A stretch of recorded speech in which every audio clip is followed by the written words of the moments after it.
Zelená vlna, dobrý deň. Môj zlatý, krásny chlapec. Volá babka z Popradu. Ja už idem zošalec to tých, čo vysielajú. Silvestrovská Zelená vlna. Zelená vlna, pozdravujem. Dobre, potrebujem zavolať búračku Deutsch, Senica. A čo sa zrazilo? 2 auta. Dobre, je to prejazdné? Nevíme, asi áno. Neviete? A to ste to nevideli? Nevideli sme to. Tu som to videl na internete. Ja som vám volala, že do toho Hlohovca sa stojí už od 15:10, hodinu už stojím a ešte budem stať 30 minút. Tak mi nehovorte, že sa tu stojí 45 minút. Neklamte, jak tá Ficová vláda, povedzte pravdu, nech ľudia vedia, že aký je tu bordel. Zelená vlna, pozdravujem. Chcel by som sa nahlásiť na úseku Strečno-Žilina, sa bude ešte hodinu povybovať chodec v reflexnej veste. A ako viete, že ešte hodinu? No toľko mi bude približne trvať cesta na stanicu. Potrebujem stihnúť vlak. Včera boli vianočné trhy. Už jeden taký malý, podguražený dobre, v čiernom oblečení na bicykli, už bol hľadať, čo tam ešte kde ostalo, až môže vypiť. A na bicykli ide po celej ceste. To je tá známa firma. Áno. A ožratý je ako svinia.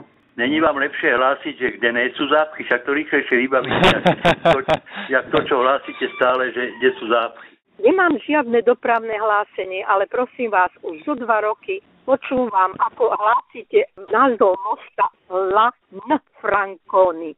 Ale to je nesprávne. To N tam nemá byť, to je len La Franconi. Vo Vyhňách oproti pivováru Steiger behá po ceste kozel, ale naozaj biela koza. Zelená vlna, dobrý deň. Pane, viem, že na to nemôžete, ale odkaz asi od 500 šoférov z Čertovice pre kombajnistov sú mimoriadne zlatí, lebo sa im tam zapchal kombajn. Stalo sa. Odišiel a vošiel tam druhý. Neviem, ale je debil, a to môžete dať aj do vysielania. Debil je policajt, čo ho tam pustil, debil je doprovod, ktorý ho tam pustil a debil je kombajnista, keď liezol do toho istého úseku, kde sa kolega zapchal. Chcel by som poradiť šoférom, ktorí vchádzajú do Michaloviec, nech si postrážia rýchlosť a nech nejazdia ako prasce. Zelená vlna, pozdravujem. Keď vidím pneumatiku na ceste, mám ju odhodiť sám, alebo vám zavolať. Čo mám urobiť? Prečo, keď v Kočovciach je voľaká voda na ceste, alebo pneumatika, prečo to musí vedieť o tom celá republika? Prečo? Stačí, aby to niekto odhodil a zobudil starostu a kopol do kolena. A nie celú republiku Slovensku tým zaťažovať. Jazdím na zelenej vlne, bezpečne a plynulo, na vlne zelenej. Žiadna dopravná nehoda sa nestala. Chcem len všetkým poslucháčom popriať pekný deň, aby si užívali život, aby mali pekný útorok, aby sa tešili na stredu, už je polka pracovného týždňa. Mám sa super, naozaj krásne, slniečko, všetko. Proste užívajte si život, ľudia. Všetko najlepšie je Zelená vlna. Prajem vám hodne šťastia a vysielajte dobré správy. Kolóna na R1, ale aj pod Strečnom, kde sa stojí, sa zdržíte dozviete v dopravných správach. Na ceste číslo 16 za Figou smerom na Rimavskú Sobotu skončil kamión mimo priekope.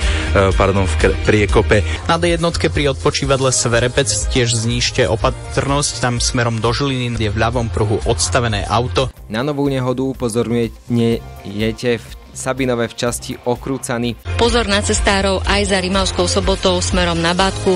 Maľujú vodorovné dopravné značenie. Nehoda pribudla aj na Vrakúnskej smerom k Pentagonu. Na D1 pred Bratislavou smerom z Osenca na začiatku opravovaného úseku blokuje pravý pruh pokazená dodávka. Premávka sa spomaľuje. V Bratislave v Petržalke na D1 smerom z prístavného mosta sa zrazilo osobné auto s kamiónom. Na veľký výtlk na ceste si dajte pozor v Bratislave, v Rakúni, na Hradskej. Za Šaľou smerom na Kolárovo sú na viacerých úsekoch popadané konáre, prejdete striedavo. Nehoda pri Žiline, ale aj Veľká Žilina pod Strečnom, kde sa zdržíte, sa dozviete v dopravnom spravodajstve. Upozorňujeme, že o 7 začnú sanovať svah pod Bralom. Sanovať Bralo pod Strečnom. Premávka bude zúžená do jedného pruhu. O situácii na bratislavských diaľniciach informuje z Národnej diaľničnej spoločnosti Ľuboš Kasala.